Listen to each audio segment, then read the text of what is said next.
మనమే దేవుని మందిరం అయితే యూదులకు మళ్ళీ మందిరం ఎందుకు? బైబిల్లో మూడో మందిరం గురించి ఎక్కడుంది? ఈ ఒక్క వీడియోలో మీ అన్ని ప్రశ్నలకు సమాధానం దొరుకుతుంది. ఇది మీ ఆలోచనలను మార్చేస్తుంది. దానియేలు గ్రంథము 9వ అధ్యాయం, క్రీస్తు విరోధి బలులను ఆపుతాడు. మత్తయి సువార్త 24వ అధ్యాయం, యేసే చెప్పారు పరిశుద్ధ స్థలంలో నాశనం. తెస్సలోనికీయులకు రాసిన 2వ పత్రిక 2వ అధ్యాయంలో వాడు దేవుని ఆలయంలోనే కూర్చుంటాడు. ఈ ప్రవచనాలు నిజమవ్వాలంటే మూడో మందిరం కట్టాలి. ఇప్పుడు అసలు లాజిక్ చూడండి. సొలొమోను అన్నాడు, సూర్యుని కింద కొత్తదేమీ లేదు. ప్రాచీన కాలంలో శత్రువులతో యుద్ధం, ఆధునిక కాలంలో అరబ్ దేశాలతో యుద్ధం. చరిత్ర రిపీట్ అవుతుంది. పాత నిబంధనలో జరిగిందే ఇప్పుడు జరుగుతుంది. ఈ మిస్టరీ చూడండి. 70 ఏళ్లు బబులోను బానిసత్వం తర్వాత రెండవ మందిరం. 1948లో స్వాతంత్ర్యం వచ్చి 70 ఏళ్లు దాటాయి. ఇప్పుడు మూడవ మందిరం. ఆలస్యం ఎందుకు?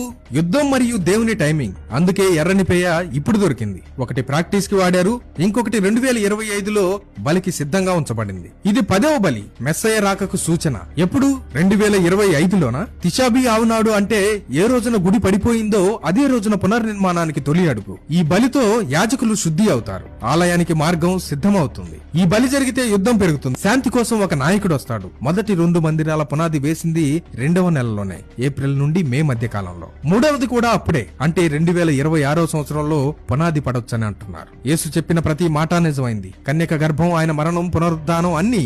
ఇప్పుడు ఆయన చెప్పిన చివరి మాట కూడా నెరవేరబోతోంది. ఇదిగో ఆయన మేఘారూఢుడై వచ్చుచున్నాడు. సమయం లేదు, సిద్ధంగా ఉండండి.